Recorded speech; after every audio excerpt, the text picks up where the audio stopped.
আসসালামু আলাইকুম ভিউয়ার্স। বেশ কিছুদিন আগে এই পিঠার পিক আমি পেজে পোস্ট করেছিলাম, আপনারা অনেকেই চিনতে পারেননি। চলো তারই রেসিপি আজ আপনাদের সাথে শেয়ার করছি।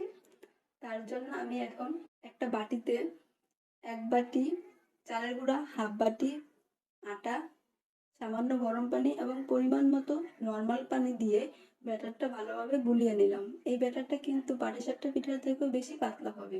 2 বাটি চিনি, 1 চামচ লবণ দিয়ে ব্যাটারটা আর একটু ভালোভাবে গুলিয়ে নিলাম। দেখেন আবার কিন্তু পানি দিয়ে আর একটু পাতলা করে নিয়েছি। এখন ব্যাটারটা এক সাইডে রেখে পুরটা তৈরি করে নেব।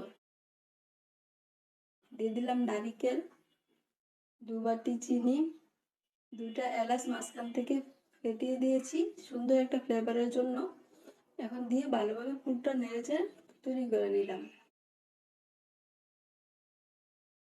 এখন একটি ফ্রাই প্যানে তেল ব্রাশ করার ব্রাশ দিয়ে গুণ আকৃতির করে নিলাম। আপনারা কিন্তু এই পিঠাটা দেখে বুঝে নিতে হবে।